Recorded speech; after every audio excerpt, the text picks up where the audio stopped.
Reciba un cordial saludo, bienvenidos a este programa de Aquí Entre Nos. Qué privilegio que usted nos puede estar acompañando y privilegio para nosotros disfrutar de estos programas al lado del pastor Armando Alducin, a quien le damos la bienvenida. Gracias, pastor, por estar acompañándonos en un programa más.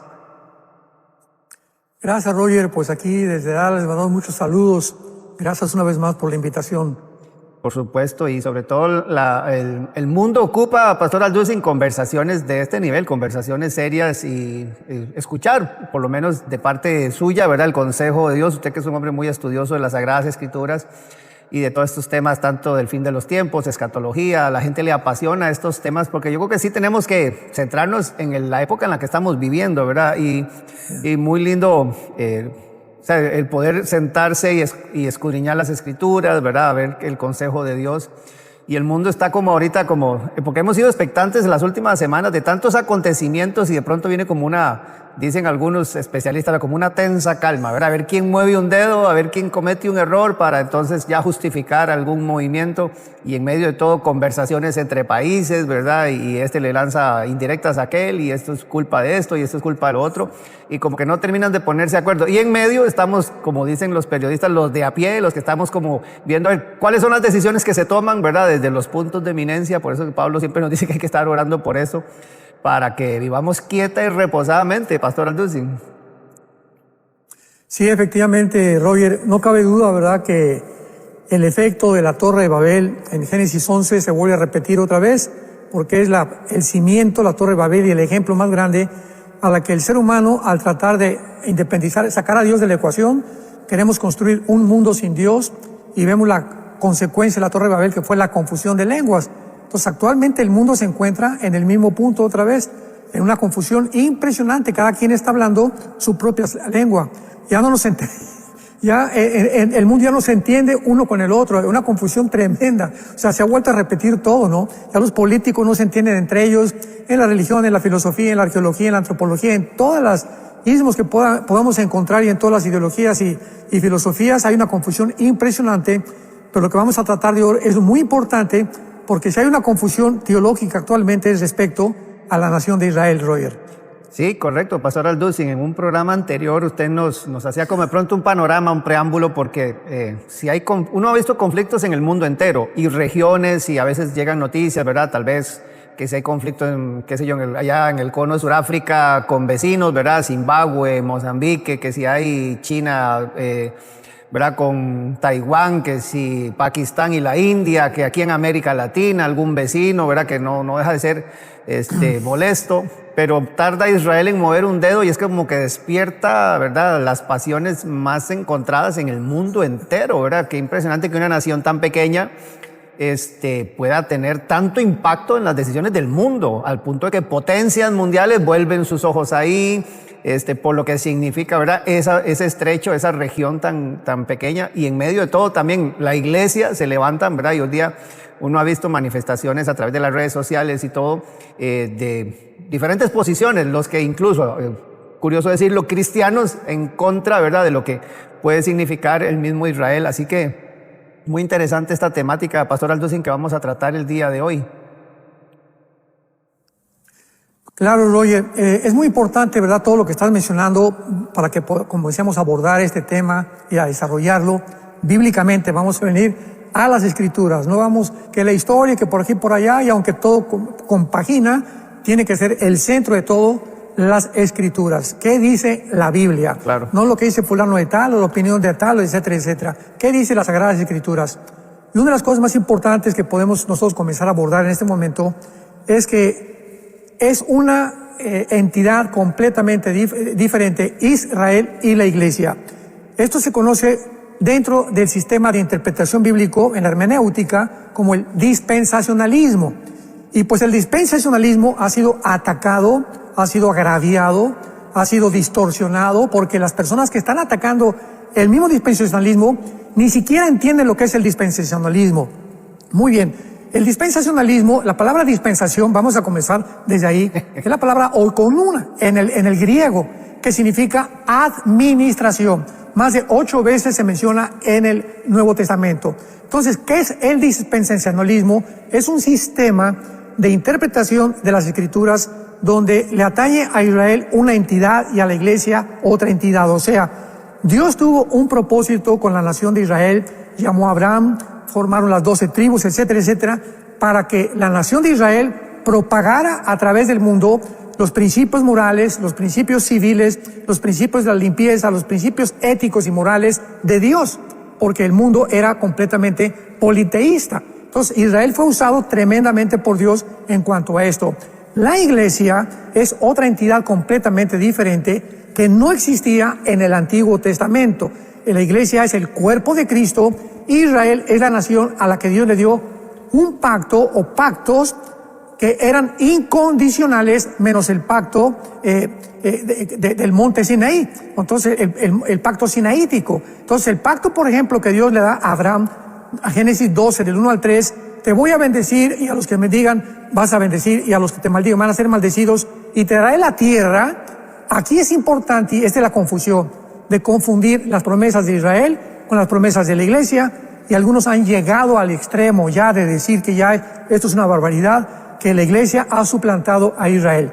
Veamos claramente algunas escrituras que nos van a explicar claramente lo que estamos desarrollando y lo que vamos a desarrollar a continuación. Por ejemplo, en Isaías 50, versículo 1, dice la Biblia, Isaías 50, versículo 1, así dijo Jehová, ¿qué es de la carta de repudio? La palabra repudio es divorcio, tanto en el hebreo como en el griego. ¿Qué es la carta de divorcio de vuestra madre? Está hablando de Israel, con la cual yo la repudié. O sea, Dios está diciendo en Isaías 50, versículo 1, que Dios está divorciado, así, de una forma agresiva de Israel. O sea, ya no voy a tratar con ustedes, ¿verdad? El pacto ustedes lo rompieron, y al romper un pacto, yo ya no tengo por qué meterme, pero voy a demostrarles que a pesar que los he rechazado, y a pesar que ahorita Dios considera como a Israel repudiado, no ha acabado con él. Porque la fidelidad de Dios se muestra precisamente en que Él va a mantener su pacto, aunque Israel pecó y lo abandonó, lo crucificaron en el nombre de Israel, etcétera, etcétera. Dios no olvida sus pactos. Y dice a continuación el capítulo 54 de Isaías, versículos del 5 al 8. Todos estos versículos y pasajes es importante que tú, que te gusta el estudio de la Biblia, los apuntes para que puedas defender tu fe y poder explicarle a la gente que está muy confundida qué es cuál es la posición de Dios en Israel y Israel en la Biblia. Dice Isaías 54 del 5 al 8.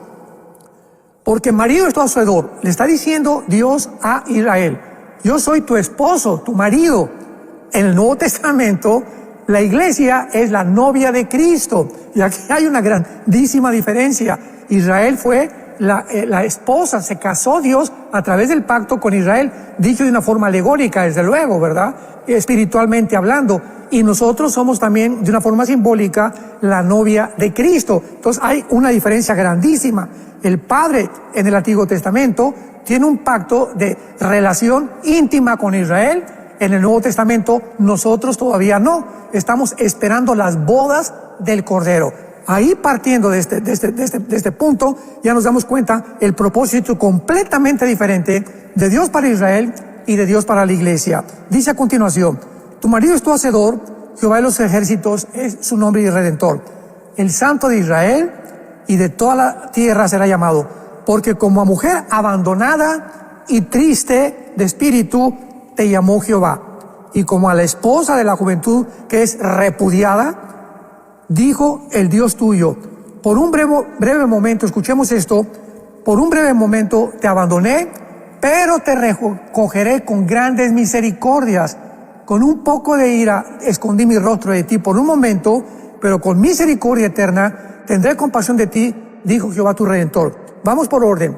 Aquí hay una promesa de Dios a la nación de Israel, no a la iglesia. Vamos a ver después que ahora la iglesia no hay judío, ni etcétera, etcétera, y vamos a ver cómo se compagina esto. Pero aquí vamos por orden.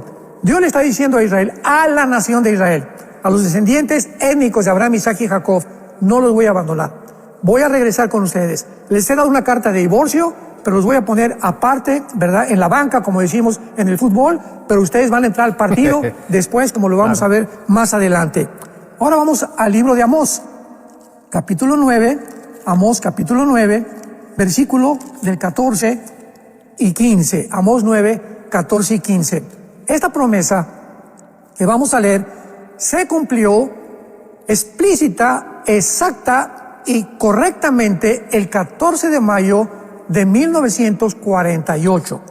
Y el simple hecho de que Israel se haya constituido como un Estado soberano, libre e independiente el 14 de mayo de 1948, ya nos habla inmediatamente que Dios no se ha olvidado a Israel. Y la mera sobrevivencia de Israel hasta el siglo XXI en que nos encontramos, a pesar de tantas guerras y todo lo que han atravesado, nos habla de la mera fidelidad de Dios a sus pactos. Dios no rompe sus pactos porque Él es un Dios de pacto. Así que dice este pasaje, Amós 9, 14 y 15. Traeré del cautiverio a mi pueblo Israel, apúntalo hoy en tu Biblia, 14 de mayo de 1948. Vean la exactitud y los detalles. Número 2. Edificarán las ciudades, las habitarán, plantarán viñas, beberán el vino de ellas, harán huertos y comerán el fruto de ellos. O sea, no solamente Dios prometió que no se había olvidado de ellos y que los iba a regresar a su tierra, sino que cuando regresaran iban a reconstruir la ciudad y a plantar viñas. Muy bien.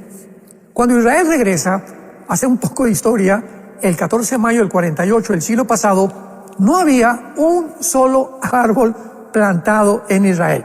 Y pues ya en el 49, el 50, mucha gente comenzó a decir, no, esta profecía no puede ser porque no se ha cumplido, es un desierto Israel completamente. Bueno, en 1950, entre 50 y el 52, escuchemos esto, Israel plantó más de 6 millones de olivos, más de 6 millones de olivos, cumpliendo el segundo detalle de esta profecía, que al regresar iban a volver otra vez a enarbolar completamente y a convertir la soledad del desierto en un bosque completamente.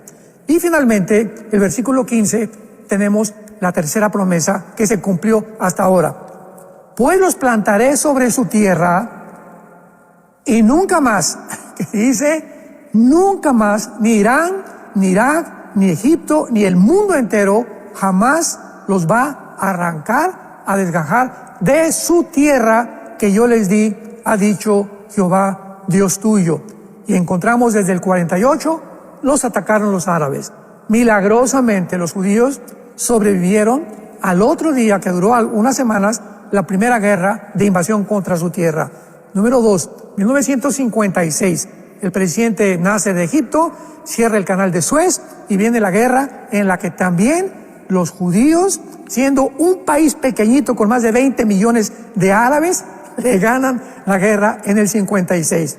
La guerra de 1967, la guerra de los 6 días, del 1 al 6 de junio de 1967. Los atacan 5 naciones árabes y en menos de 4 días, la aviación de Israel, que siempre se ha destacado como los mejores pilotos del mundo, destruyen todos los aeropuertos de Egipto, de Siria, de Jordania, y el 6 de junio Israel había llegado a la península del Sinaí, volvieron a conquistar las colinas del Golán y entraron a lo que es ahorita Gaza, que estaba en manos de Egipto, y al monte completamente que está cerca del Muro de los Lamentos, donde se encuentra actualmente Jericó, y lo conquistan y lo tienen que devolver a través de los años por la presión de las Naciones Unidas de que no podían ellos quedarse con tanto territorio. Mantuvieron la parte oriental del Muro de los Lamentos, las colinas del Golán y Gaza, que en el 2005 acabaron también entregándoselo a los árabes, pues que no son palestinos, ¿verdad? Porque no existe la palabra palestino y tampoco Palestina. Palestina es un nombre que un César romano le dio a Israel para quitarle el nombre de Israel, que significa el que lucha al lado de Dios. Es lo que significa el nombre Israel, el que lucha al lado de Dios. Entonces le pusieron Palestina para borrar su nombre, pero la tierra es Israel. Entonces, viene la guerra del 73 de Yom Kippur, vuelven otra vez los judíos a ser atacados y vuelven a ganar. Vienen los grupos terroristas financiados por Irán, financiados y preparados por Yasser Arafat, que ya murió. Vienen los grupos del Hezbollah, vienen los Houthis, estamos en el siglo XXI, les mandan miles de misiles. Israel desde el 48 es un país que no ha podido dormir desde el 48. Todos los han atacado continuamente como lo acabamos de ver recientemente. Israel ahora le gana a Hamas, le gana a Hezbollah, ya bombardearon ahorita pues las facilidades nucleares, o algunas que no eran nucleares también, pero estaban desarrollando el uranio en Irán. En fin, la mera sobrevivencia de Israel, la mera sobrevivencia de Israel. ¿Qué nos está diciendo?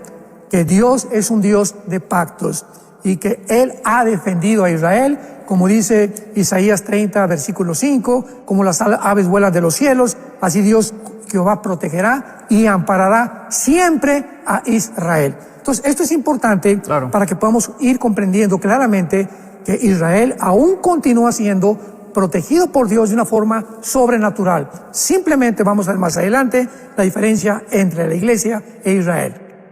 Que ese es como el meollo, ¿verdad? El punto de encuentro de muchas conversaciones hoy día, Pastor Alducin, incluso al interno de la iglesia.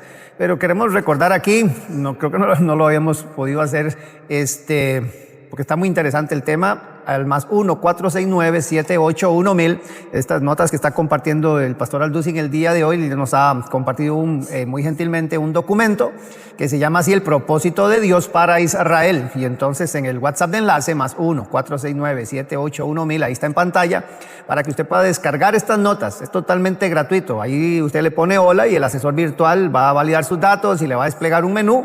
Y en ese menú, el de descargas, usted lo abre y la primera opción que aparece, propósito Israel, usted lo abre y le va a descargar. Hay un PDF totalmente gratuito, este documento, con todas las notas, el resumen, los versículos bíblicos, que es muy importante que usted lo pueda cotejar todo con las Sagradas Escrituras, el resumen de todo lo que el Pastor Alducin está conversando con nosotros el día de hoy, y recordar que a partir de mañana este programa está en la plataforma de Enlace Plus, porque esto es materia de estudio, yo creo, para que usted se pueda sentar con su gente y ver todo lo que está compartiendo con nosotros el Pastor Alducin y valorarlo incluso con las notas que él está compartiendo. Así que ya la instrucción ahí está, usted lo puede descargar totalmente gratuito, Pastor Alducin, y de verdad que esto entonces se pone sobre la mesa, ¿verdad? Porque somos testigos nosotros de todo lo que ha pasado, ¿verdad?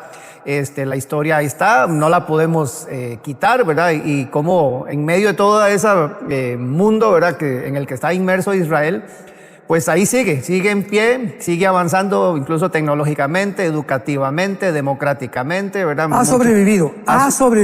Sí, ha sobrevivido en medio de todo lo que se vive ahí. Y entonces uno puede ver de verdad la pregunta que muchos se hacen, ¿verdad? Porque el documento se llama El propósito de Dios para Israel. Usted nos ha hecho todo un panorama de lo que ha sucedido hasta la fecha y cómo ha sobrevivido. Y entonces en realidad tiene Dios un propósito para Israel. ¿Cómo lo diferenciamos ese propósito para él con lo que hemos visto en la Biblia, que es la iglesia? Porque hay gente que ya quitó, ya Israel no lo hable más, ya quite esa bandera, ya eso no tiene ni por qué mencionarlo, ¿verdad? O sea, ¿cómo es este propósito de Dios para Israel, para nosotros poder estar conversando esto hoy día? Sí, es absolutamente increíble que el antisemitismo haya entrado a la iglesia cristiana. Y repito, por falta de información, o se levanta por ahí una persona atacando a Israel, que Dios no tiene nada que ver, que Israel no tiene que ver. Bueno, ha llegado inclusive a decir que Israel ya no tiene caso ni tampoco parte en las profecías de los últimos tiempos. O sea, y que el regreso del 48 no tiene que ver nada con la Biblia. Por el amor de Dios, Amós 9, 14 y 15, lo acabamos de ver, es claramente la descripción del regreso a Israel el 14 de mayo del 48. Muy bien.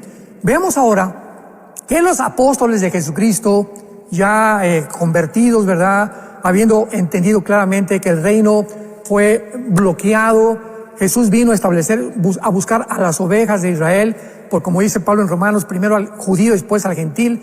Era el mensaje dirigido primero a las ovejas de Israel. Jesús vino a buscar las ovejas de Israel, principalmente.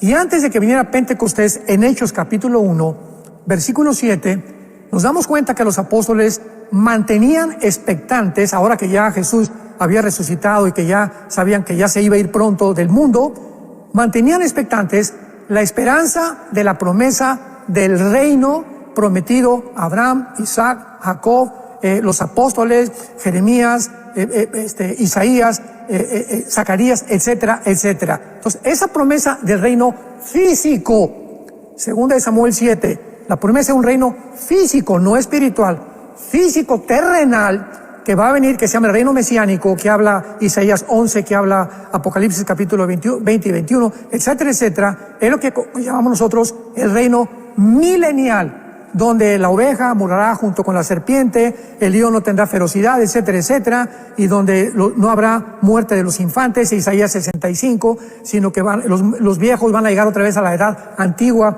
al principio de la Biblia. Entonces, este reino físico terrenal que Dios prometió a los judíos, los discípulos le hicieron estas últimas preguntas a Jesucristo en Hechos 1, versículo 7 y versículo 8. Entonces, versículo 6, del 6 al 8. Hechos 1, del 6 al 8. Entonces, los que se habían reunido le preguntaron, diciendo a Jesús, Señor, ¿restaurarás el reino a Israel? El reino que le prometiste a todos los profetas y a todos los patriarcas en este tiempo. Ellos estaban angustiados, como lo estuvo Daniel 600 años, cuando se le apareció el ángel y le explicó las semanas 70 o las 70 semanas de Daniel. Estaban buscando Daniel si ya Dios se ha acabado con ellos, y los apóstoles iguales, ¿ya acabaste con nosotros? ¿Lo vas a restaurar en este tiempo? ¿Cuándo? Era la pregunta que estaban en el corazón de los apóstoles. Y les contestó Jesús, no les toca a ustedes saber los tiempos o las sazones que el Padre puso en su sola potestad. Muy bien. ¿Cuándo dijo Jesús estas palabras? Antes de Pentecostés, por el amor de Dios, el Espíritu Santo no había venido sobre ellos. Ellos todavía no tenían la iluminación que el Espíritu Santo les dio. Pablo no había escrito ninguna de sus cartas tampoco. Es importantísimo ubicarnos cuando las palabras se dijeron, con qué propósito y a quiénes se dijeron, para trazar bien la exégesis de la palabra de Dios.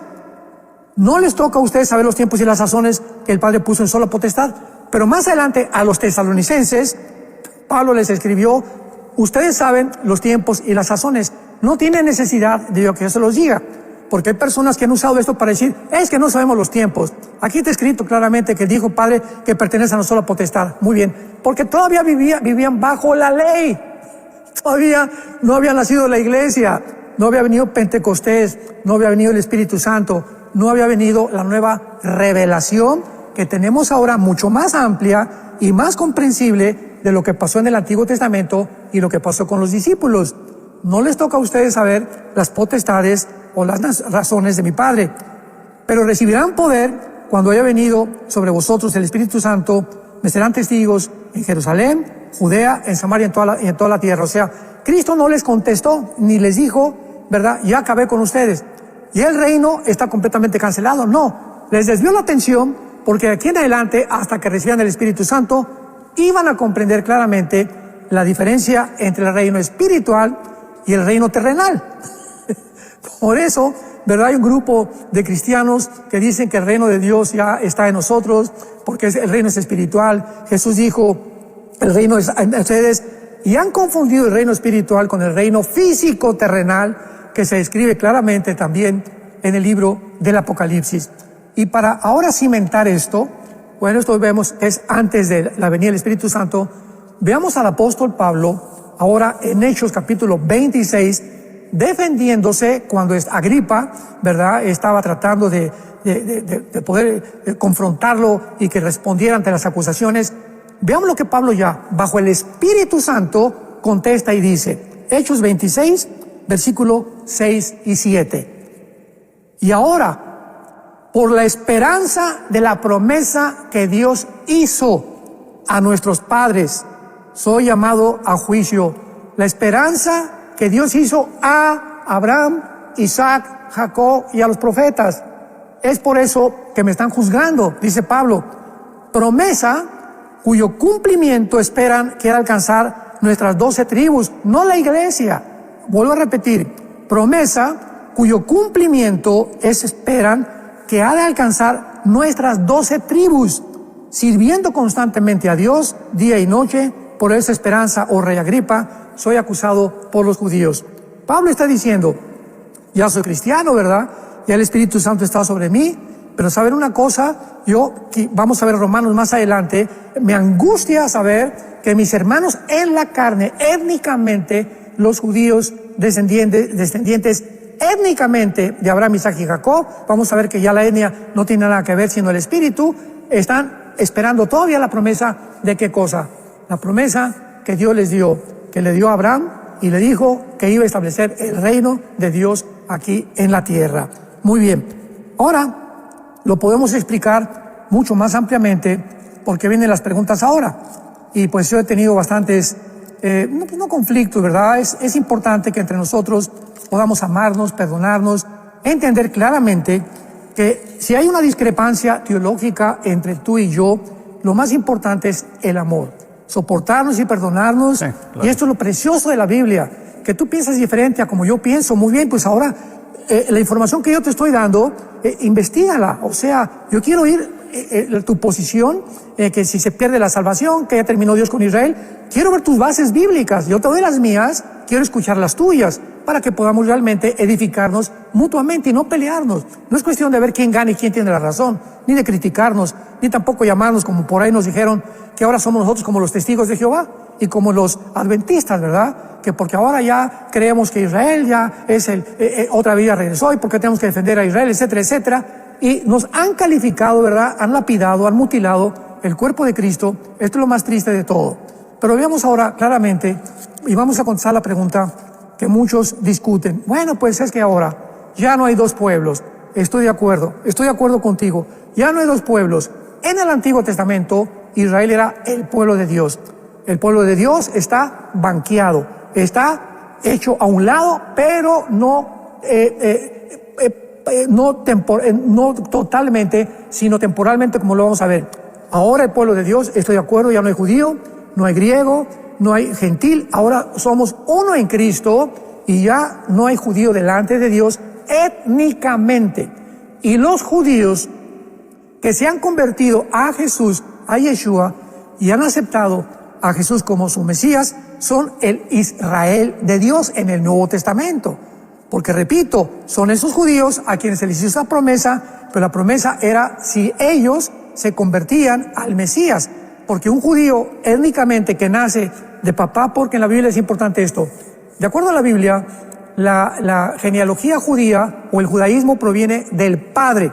Si el padre es judío y la madre es de otra raza, el niño es judío.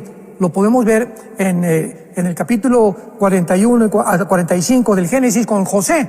José se casa con una egipcia, hija de un sacerdote egipcio. Y los hijos de José con una mujer egipcia fueron Efraín y Manasés, que formaron parte de las tribus de Israel. O sea que, de acuerdo a la Biblia, se es judío étnicamente si tienes un padre judío. Y la mamá puede ser etíope, puede ser de cualquier otra raza, pero lo que le da el judaísmo al judío es el papá. Por eso las genealogías son hijo de tal, hijo de tal, hijo de tal, hijo de tal, hijo del padre, del padre, del padre. Entonces, esto es muy importante para poder entender lo que dice la Biblia. Romanos 2, versículo 28 y 29. Es judío el que lo es, no es judío el que lo es por fuera, exteriormente. O sea, mi mamá es judía, mi papá es judío, los fariseos dijeron lo mismo. Nosotros somos descendientes de Abraham. Pero Jesús les dice, ustedes no son descendientes de Abraham, son hijos de vuestro padre el diablo. Juan 8:44. Entonces, ellos creían que por haber adquirido, recibido la etnia, la sangre, la genética de Abraham, Isaac y Jacob, ellos eran el pueblo escogido de Dios. No es así, lo explica ya Pablo, lleno del Espíritu Santo. No es judío el que lo es exteriormente, ni la circuncisión la que se hace exteriormente en la carne. O sea, nadie puede decir, dice Pablo, yo soy judío porque mi papá es judío, o mi mamá, o los dos son judíos, y además me circuncidaron. Nada de eso vale bajo el nuevo pacto, sino que es judío el que lo es en lo interior. Y la circuncisión es la del corazón, en espíritu, no en letra, la alabanza en la cual no viene de los hombres, sino de Dios. Entonces, ya vamos a comenzar a entender claramente que bíblicamente, bajo el Nuevo Testamento, el judío es toda persona que ha recibido a Cristo o la semilla espiritual de Abraham, Isaac y de Jacob. Porque vemos que Jacob era también hijo de Abraham, descendiente de Abraham, y fue Jacob hecho a un lado.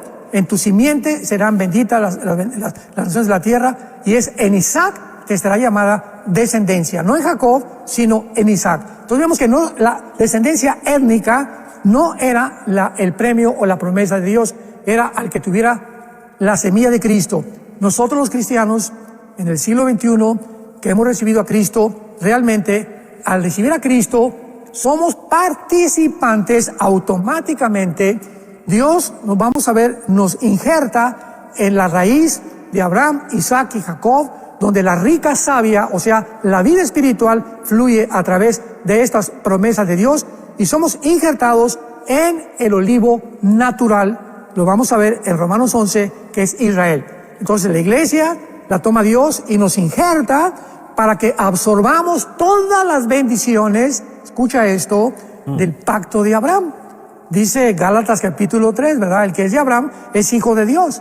¿Por qué? Porque somos realmente los beneficiarios del pacto de Dios con Israel, los cristianos del siglo XXI que hemos recibido a Jesucristo. Y veamos que lo continúa diciendo Pablo en el capítulo 9 de Romanos, versículo 7 y 8. Dice así, Romanos 9, del 7 y al 8. Ni por ser descendientes de Abraham son todos hijos, sino en Isaac estará llamada descendencia. Esto es, no los que son según la carne. Otra vez, según por mi papá es judío, mi mamá es judía, yo realmente merezco ser heredero del reino de Dios. No, de ninguna manera, porque no es la herencia de acuerdo a la descendencia étnica ni genética, es si tienes al Mesías en tu corazón, sino que los que son según la promesa son contados como descendientes. O sea, ¿quiénes somos los verdaderos descendientes de Abraham, Isaac y Jacob? Ahora todos, gentil, judío étnicamente, mexicano, azteca, tlaxcalteca, auca, indios, cualquier ser humano en el mundo entero que en este momento acepta a Jesús como el Mesías y reconoce que Él es la promesa dada a la nación de Israel, esa persona es la que realmente reconoce a Dios como su pueblo. Bueno, pues ahora esto se presta a otras discusiones. Dice el capítulo 9 de Romanos, versículo 25 al 27.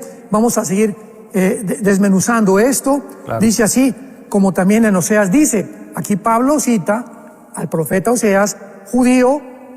Claro que todos los profetas fueron realmente pertenecientes al pueblo de Dios, ¿verdad? Todos los que escribieron el Antiguo Testamento son profetas que fueron llamados por Dios porque pertenecían al pacto de Dios. Como Oseas dice, llamaré pueblo mío al que no era más pueblo.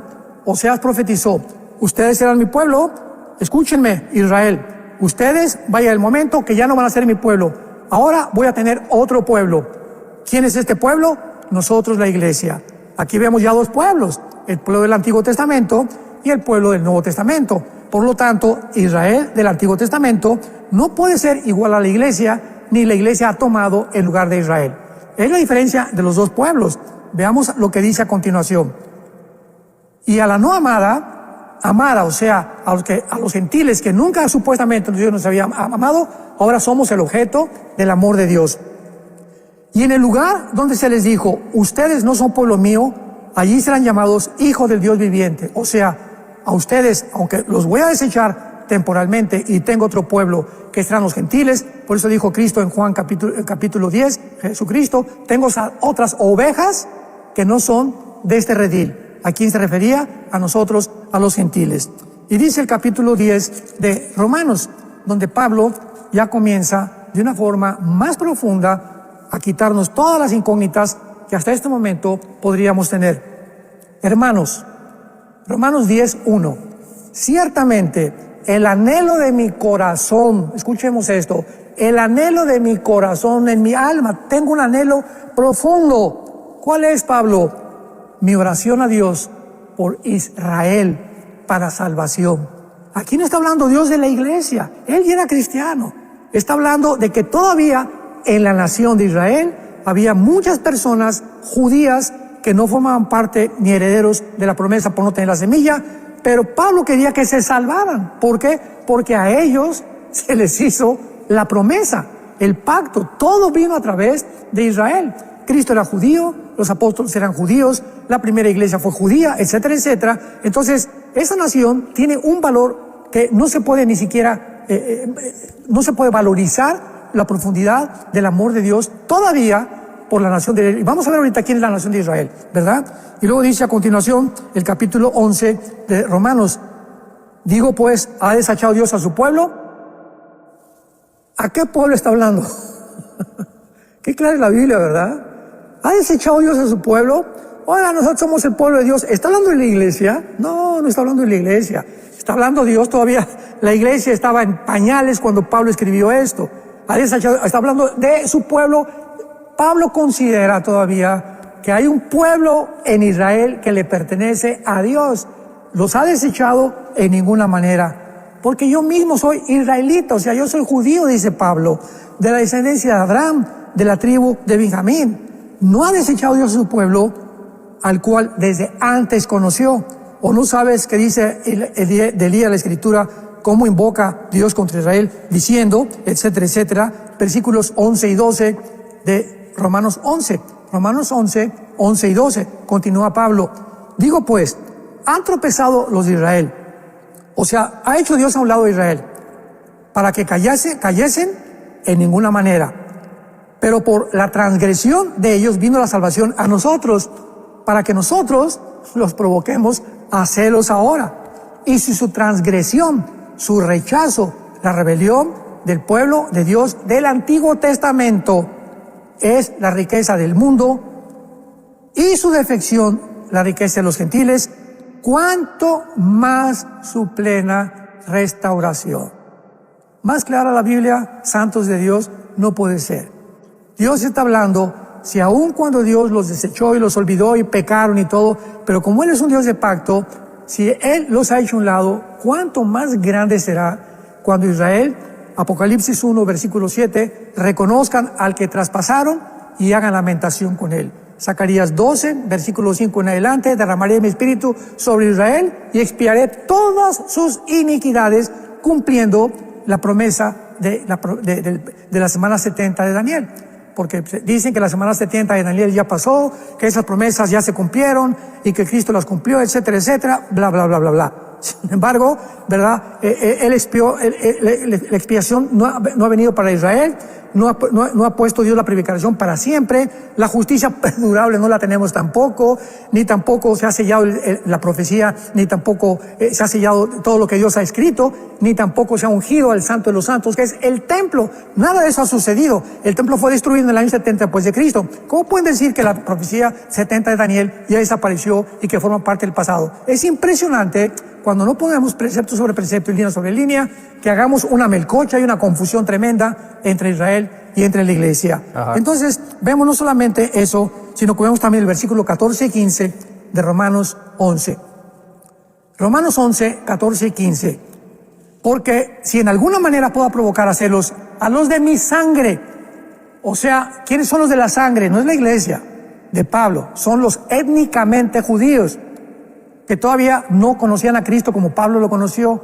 Si yo los puedo provocar a celos y hacer salvos a algunos de ellos, porque si su exclusión es la reconciliación del mundo, ¿qué será su admisión? Otra vez Pablo dice, van a ser restaurados, van a volver a ser admitidos sin vida entre los muertos. ¿Cómo pueden atreverse a decir que Dios acabó ya con Israel? Cuando la Biblia nos muestra de una forma tan clara. Versículo 17. Pues si alguna de las ramas fueron desgastadas, algunas, o sea, no todos los que descienden de Abraham, Isaac y Jacob genéticamente fueron rechazados. Los que aceptaron al Mesías permanecen con las promesas de Abraham, Isaac y Jacob, como somos nosotros. Algunas fueron desgajadas y tú, siendo olivo silvestre, nosotros, has sido injertado en lugar de ellas y has sido hecho participante de la raíz de la rica savia del olivo. No te jactes. O sea, en el siglo XXI, cuidado con los cristianos que se jactan. Dios ya no tiene que ver con Israel. Dios me parece el regreso a Israel en el 48 no tiene nada que ver. Ya no hay ninguna promesa futura que se va a cumplir con Israel.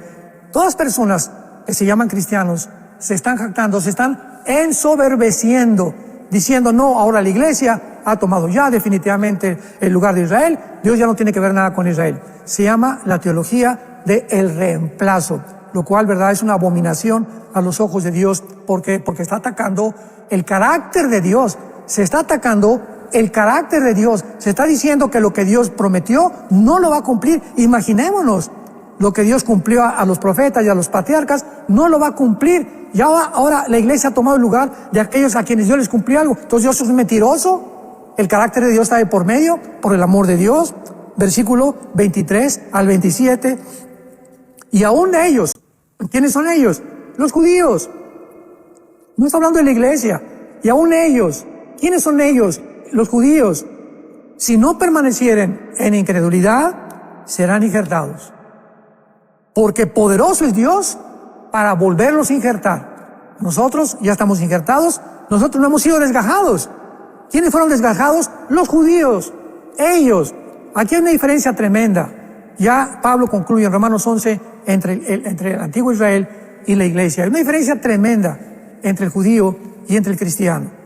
Porque si tú fuiste cortado del que por naturaleza es olivo silvestre y contra naturaleza fuiste injertado de buen olivo, o sea, nosotros no nacimos con judíos y aparentemente las profecías de Abraham no nos correspondían a nosotros porque somos gentiles y el pueblo de Dios en el Antiguo Testamento era el pueblo judío. Entonces nosotros no merecemos nada, ¿verdad? No somos el pueblo de Dios, pero entra el Mesías a nosotros e inmediatamente somos injertados en las promesas de Dios. ¿Cuánto más estos? ¿Quiénes son estos? Los judíos, que son las ramas naturales, serán injertados en su propio olivo. Dios no ha terminado con Israel. Van a volverse injertados una vez más. Versículo 31, y también estos ahora han sido desobedientes. Está hablando de los judíos, para que por la misericordia concedida a nosotros, ellos también alcancen misericordia. Cuidado cuando decimos Israel ya cayó, ahora la iglesia es el pueblo de Dios. ¿Sabes una cosa? Que la iglesia, escúchame, al igual que Israel, también va a caer. Porque ya estamos en la apostasía y por eso Dios va a tener que regresar a Israel. En todo el libro del Apocalipsis hay más de 200 citas del Antiguo Testamento, los 144,000 judíos, 12,000 ¿de dónde? ¿De Costa Rica? O sea, 12,000 de México, 12,000 de España, ¿no? 12,000 de cada tribu, para que no haya problemas otra vez de equivocaciones ni confusión. Cita el Espíritu Santo, si dice 12,000 de cada tribu, son de cada tribu. El Espíritu Santo no es mentiroso. Los 144,000 serán judíos étnicamente y además espiritualmente, por tener al Mesías en su corazón, y serán los que finalmente predicarán el Evangelio y la salvación. Wow. Por eso es que ni hemos hecho el intento de interrumpir, Pastor Alducin, porque va muy clarito lo que usted está dando el día de hoy. Recordar que esto es un documento que el Pastor Alducin ha compartido con nosotros el día de hoy, hablando acerca del propósito de Dios con Israel, y usted lo puede descargar totalmente gratuito y analizar. Nosotros, el deseo nuestro es que usted pueda tomar esta información, analizarla. Como bien dice Jonás, podrá estar de acuerdo, podrá no estar de acuerdo, pero al final es que usted pueda tomar esto, analizarlo. Esto es tema de estudio para que todos podamos ahí generar nuestras propias conclusiones. Eso es lo que hace la palabra, nos da a nosotros luz. Así que usted lo puede descargar totalmente gratuito, más 1-469-781-1000 en descargas. Ahí está el propósito de Israel, el primerito que aparece ahí, y usted lo descarga y puede tener esta información. Y a partir de mañana, este programa que usted está viendo en vivo, lo puede ver una y otra vez en la plataforma de Enlace Plus para que pueda cotejar todo y que incluso lo pueda compartir con amigos o que lo puedan poner, ver el video y escuchar todo lo que el Pastor Alducin está conversando con nosotros el día de hoy. Pastor Alducin, y sobre todo haciendo énfasis en esto que usted acaba de decir, porque habló del pacto y cuántas veces en la palabra se habla acerca de esto es lo que Dios había hablado por boca de los profetas y cuando vino el cumplimiento del tiempo. O sea, Dios, porque usted aquí en el documento habla del cumplimiento de las promesas ejemplificadas. O sea, podemos nosotros confiar en un Dios que cumple promesas. Anunció al Mesías, anunció que esto iba a suceder. Esto fue lo que habló el profeta Joel cuando habló de Pentecostés. Estos son los tiempos que se habían anunciado. O sea, todo habla de un Dios que es veraz, que cumple promesas. En temas como estos, ¿cómo nosotros vamos a cambiar la página? Incluso fue muy interesante ahora que usted mencionaba lo del libro de los Hechos. Estos días he estado leyendo el libro de los Hechos, como a los mismos judíos les impactó ver cómo los gentiles recibían el Espíritu Santo, cuando eso también era parte de las promesas, ¿verdad? O sea que de un lado apuntando hacia el otro, no querían, había una barrera, y ahora la iglesia quiere hacer otra barrera. Ya, esto es definitivamente ver a un Dios que cumple promesas y que el mundo entero está ahorita viendo y es testigo, era lo que Dios está haciendo con Israel, Pastor Alducin. Así es, mira, y una de las últimas preguntas que quiero dejar aclarado, ¿verdad? Se nos ha criticado cómo es posible que nosotros apoyemos al gobierno de Israel. Y el hecho que los judíos, que los cristianos tengamos una bandera de Israel o el símbolo de la bandera de Israel, etcétera, etcétera, no significa eso. Nosotros estamos apoyando no a la política del gobierno de Israel, porque el gobierno de Israel, escúchalo muy bien, el gobierno de Israel, como cualquier otro gobierno del mundo, está corrompido, son corruptos. La misma prensa de Israel está en contra de que Dios cumpla sus promesas con el pueblo de Israel. Eso es increíble. George Soros, uno de los más hombres multimillonarios de la historia, es judío y está en contra de su propia nación. O sea, no hay nacionalismo, no hay patriotismo, no hay nada. Entonces, apoyar el derecho a existir de Israel no significa que estamos apoyando cada política del gobierno de Israel. Entonces, estamos apoyando todos los cristianos. Tenemos que apoyar el derecho de la existencia de un pueblo. Irán no quiere que Israel exista, pues no vamos a apoyar a Irán, ¿verdad? Al gobierno, porque el pueblo iraní es precioso. Hay miles, tal vez millones de cristianos en Irán. Estamos en contra de los gobiernos. Apoyamos al pueblo de Venezuela, pues precioso, a los cubanos, a los brasileños, a los colombianos, pero los gobiernos hay que descartarlos y hacerlos a un lado. No confundamos la gimnasia con la magnesia, por favor. Entonces, cuando decimos que apoyamos a Israel, estamos apoyando su derecho que tiene cualquier pueblo para existir. Y ellos están con un mundo que los rodea que no quieren que existan. Entonces, esto es lo que apoyamos. Apoyamos el derecho de los que viven en Gaza o los palestinos árabes de que existan y que sean libres de la opresión, no de Israel, sino del grupo terrorista Hamas que los ha oprimido. Estamos en contra, ¿verdad?, que los hutis hayan tomado Yemen. Estamos en contra que Hezbollah haya tomado el gobierno del Líbano. Y no estamos apoyando las políticas, estamos apoyando al pueblo que está sufriendo las consecuencias. Entonces, esto es muy importante que nosotros lo comprendamos. No, ustedes apoyan a Israel, Israel hizo esto y el otro. No estamos apoyando eso. Estamos apoyando el derecho que tiene Israel de existir como cualquier pueblo de la tierra. Así es, pastor. Y usted menciona aquí en el documento sobre la ceguera temporal, pero fue una futura restauración, ¿verdad? Antes de entrar como a estas reflexiones, que también usted pone unas reflexiones personales acerca de esto, pero todo lo que está sucediendo, y uno lo ve, usted acaba de dar ahí en el punto, ¿verdad? De no es el gobierno como tal y el mismo judío, ¿verdad? Entonces, esa ceguera temporal, pero viene una futura restauración. Claro, lo dice Pablo, ¿verdad? En Romanos 11:25, escuchemos. Romanos 11:25, porque no quiero, hermanos, dice Pablo, nos está hablando a los cristianos, que ignoren este misterio. Hay un misterio en el que Dios los tiene guardados y los va a volver a sacar. Hay un misterio ahí, para que no sean arrogantes, como muchos cristianos. Ya, cada Dios no tiene que ver con Israel. No, cuidado con esa arrogancia, es la que nos está previniendo Pablo. Para que no seamos arrogantes en cuanto a ustedes mismos, que ha acontecido a Israel. Israel no es la iglesia. Es el pueblo con el cual dice un pacto, ¿verdad?, con Abraham, etcétera, etcétera, al cual Dios aún tiene en la banca y no se ha olvidado de él. Ha acontecido el endurecimiento en parte porque aquí en la iglesia, voy a repetir, ni siquiera la iglesia estaba comenzando a crecer la iglesia. O sea, no puede referirse a la iglesia, por el amor de Dios. Hasta que haya entrado la plenitud de los gentiles. ¿Quiénes son los gentiles? Somos nosotros. Y aquí hay una diferencia tremenda entre Israel y los gentiles.